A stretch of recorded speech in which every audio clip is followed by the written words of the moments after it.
Salut! Après 62 jours de lettres de Fadette, une par jour en temps de confinement, le premier volume des lettres de Fadette est terminé.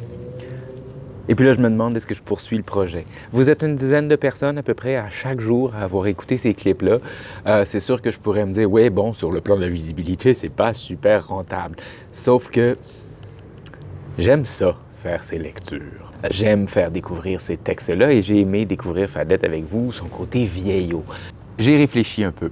Vous lire un roman, ça serait difficile de séparer en segments d'à peu près 3-4 minutes par jour parce qu'on aurait des segments vraiment très descriptifs, puis après un peu d'action, ça couperait en plein milieu, ça serait vraiment dur. J'ai regardé sur la Bibliothèque électronique du Québec. C'est une ressource vraiment intéressante qui présente beaucoup de textes qui sont libérés de droit, qu'on peut télécharger sur la tablette. Et puis, ma curiosité a été piquée par une autrice vraiment fascinante, Robertine Barry, dite Françoise. Ce que je vous propose, c'est donc de vous lire ces chroniques du lundi, de ne pas les lire seulement une fois par semaine et de vous les présenter le lundi, mais peut-être que je vais tricher un peu cette fois et ne pas faire ma lettre tous les jours, l'enregistrer le jour même, vous la poster le jour même. Peut-être que parfois, je vais en lire 3 ou 4 d'affilée et vous les poster une chaque jour.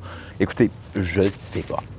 Par contre, c'est à vous de partager ces chroniques du lundi pour faire exploser ma chaîne et que j'ai des millions d'abonnés.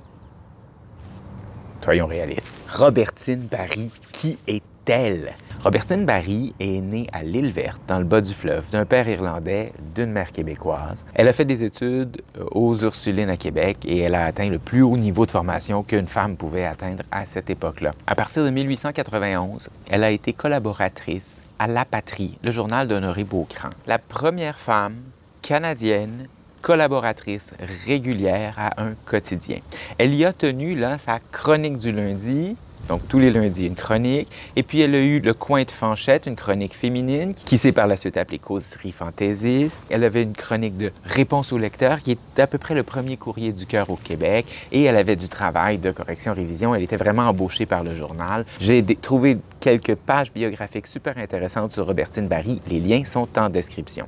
En 1901, elle fondera le Journal de Françoise, un bimensuel qui ira jusqu'en 1909, qui permet de partager des idées et qui permet que les femmes s'instruisent. Et il y a des hommes et des femmes collaborateurs, ce n'est pas un journal que pour les femmes. Elle est amie avec Eva Circé-Côté, avec Marie Gérin-Lajoie, fait partie des fondatrices de la Société Saint-Jean-Baptiste, milite pour l'éducation des femmes, pour les bibliothèques publiques, entre autres.